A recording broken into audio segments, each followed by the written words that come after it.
Doctor, அவசரத்தில் ஐ ட்ராப்ஸ்னு நினச்சி தெரியாமல் நாசில் ட்ராப்ஸை குழந்தைக்கு கண்ணில் போட்டுட்டேன். அதனால் கண்ணுக்கு ஏதாவது ப்ராப்ளம் ஆகிடுமா?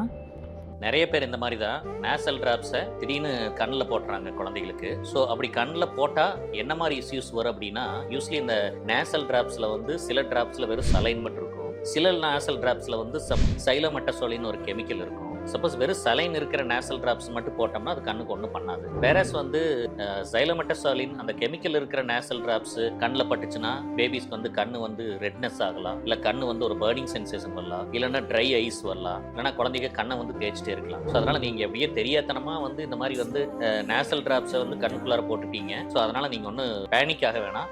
ஜஸ்ட் குழந்தையோட கண்ணை வந்து நல்ல ஒரு லியூக் வார்ம் வாட்டர் வச்சு நல்லா க்ளீன் பண்ணிடுங்க. ஸோ கண் ஏதாச்சும் ரெட்னஸ் ஆச்சு, இரிட்டேஷன் ஆச்சுன்னா இமிடியேட்டாக பக்கத்தில் இருக்கிற பீடியாட்டிஷன் கிட்டயோ இல்ல ஆப்தால் டாக்டர்கிட்டயோ காமிச்சிருக்கேன். ஸோ நவடேஸ் இது வந்து ஒரு காமனா இருக்கு. நிறைய பேர் வந்து ஏதோ ஒரு இயர் டிராப்ஸ் இருக்கும் கண்ணுக்குள்ளார போட்டுருவாங்க, கண்ணுக்கு போடுற டிராப்ஸை காதுக்குள்ளார போட்டுருவாங்க. இந்த மாதிரி ஒரு கேர்லெஸ்ஸா ஒரு அலர்ட்னஸ் இல்லாத வந்து பண்ணிடுவாங்க. ஸோ பேரண்ட்ஸ் தயவு செஞ்சு இந்த மாதிரி வந்து ஐ டிராப்ஸ் இயர் டிராப்ஸ் வந்து கரெக்டாக பார்த்து டாக்டர் சொல்லதை கேட்டு அதுக்கு தகுந்த மாதிரி யூஸ் பண்ணுங்க. ஸோ இந்த மாதிரி நேசல் டிராப்ஸை கண்ணுக்குள்ளார போட்டுட்டா கண் பார்வையில் பாதிக்கிற அளவுக்கெல்லாம் பெரிய தொந்தரவு வராது, கண் பார்வை போகாது. ஸோ அதனால ரொம்ப பேனிக் ஆக வேணாம்.